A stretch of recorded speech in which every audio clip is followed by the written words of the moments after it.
ایک دن حضرت عمر بیٹھ کے رو رہے تھے تو کسی نے کہا حضرت رو کیوں رہے ہیں؟ فرمایا کہ میں اس لیے رو رہا ہوں کہ فلاں پل سے بکریاں گزری ہیں تو پل کے اندر شکستگی تھی، ٹوٹا ہوا تھا پل درمیان میں کچھ، اس میں ایک بکری کی ٹانگ ٹوٹ گئی ہے، تو میں ڈرتا ہوں کہ میرا رب یہ نہ پوچھے کہ عمر تو نے پل صحیح تعمیر نہیں کروائے تھے کہ ایک بکری کی ٹانگ کیوں ٹوٹی ہے۔ یہ ہیں حضرت عمر رضی اللہ تعالی عنہ۔ اللہ اکبر۔ تو اللہ تعالیٰ جل شانہ نے حضرت سیدنا عمر بن خطاب رضی اللہ تعالیٰ عنہ سے جو کام لیا، مختصر دور خلافت کے اندر 10 سال 6 ماہ 4 دن آپ نے خلافت فرمائی ہے، لیکن کہاں سے چلے اور یہاں مکران تک، بلوچستان کا حصہ ہے، یہاں تک آپ کے سلطنت کی حدود وسیع ہوئی، ادھر آرمینیا تک جا پہنچے، حمص فتح کیا، قادسیہ، یرموک۔ آپ ذرا دیکھیے کہ کہاں تک آپ کی فوجوں کے گھوڑے دوڑتے رہے، اور اللہ تعالیٰ جل شانہ نے ان کو جو توانائی، عدل و انصاف کی قوت عطا فرمائی۔ اللہ اکبر۔ جب زمین پہ عدل کیا ہو تو زمین بھی حکم مانتی ہے، اور حضرت عمر وہ تھے جن کا حکم ہوائیں بھی مانتی تھی، زمین بھی مانتی تھی، جن کا حکم جو ہے وہ آگ بھی تسلیم کرتی تھی اور دریا بھی ان کا حکم مانا کرتے تھے۔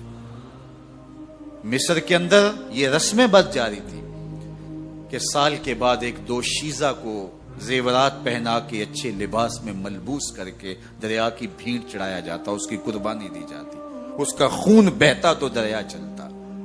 جب مسلمانوں نے مصر فتح کیا تو گورنر نے لکھا کہ اسلام تو اس طرح کی رسوم کی اجازت نہیں دیتا، لیکن خشک سالی ہے، لوگوں کی فصلیں ویران پڑی ہے، تو حضرت کیا کیا جائے؟ تو حضرت عمر رضی اللہ تعالیٰ عنہ کاغذ کے ٹکڑے پہ لکھتے ہیں بسم اللہ الرحمن الرحیم۔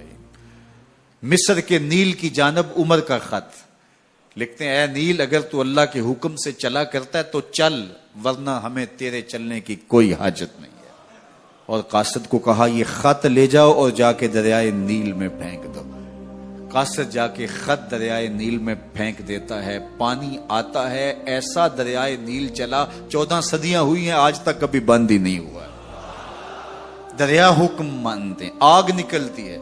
لوگ حضرت عمر رضی اللہ تعالی عنہ کے پاس آئے، حضرت لاوا پھوٹا ہے، آگ نکل رہی ہے اور مدینے کی طرف بڑھ رہی ہے، اب کیا کیا جائے؟ فائر بریگیڈ تو زمانے میں تھی نہیں۔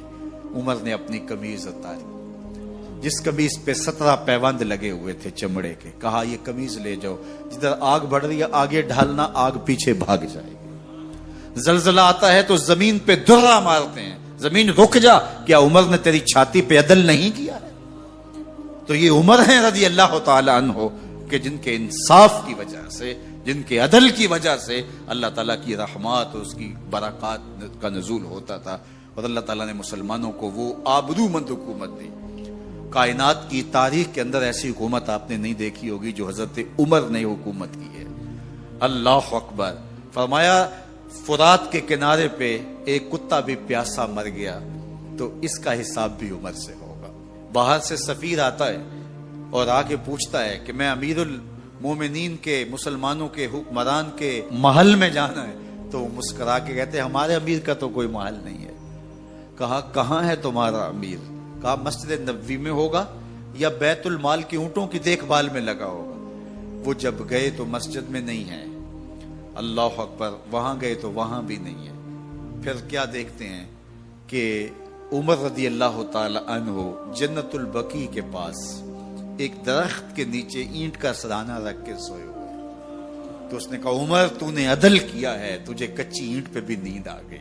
ہمارے حکمرانوں نے انصاف نہیں کیا اور وہ بند اور محفوظ کمروں کے اندر بھی سکون اور چین کی نیند نہیں سو سکتے۔ حضرت سیدنا عمر رضی اللہ تعالیٰ عنہ نے اس طرح ان امور سلطنت نبھائے۔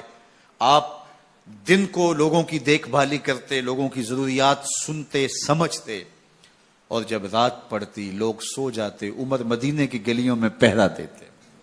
کائنات نے کوئی ایسا بھی حکمران دیکھا ہوگا؟ اللہ اکبر۔ وہ مجاہد جو مختلف محاذات پہ گئے ہوئے ہوتے، ان کے گھروں کی دیکھ بھالی کرتے، ان کی ضروریات کا خیال رکھتے، ان کی آبرو کا پہرا دیتے۔ راتوں کی تنہائیوں کے اندر حضرت عمر اٹھتے اور جا کے گشت کرتے، چکر لگاتے، دیکھتے کوئی آنکھ پر نم نہ ہو۔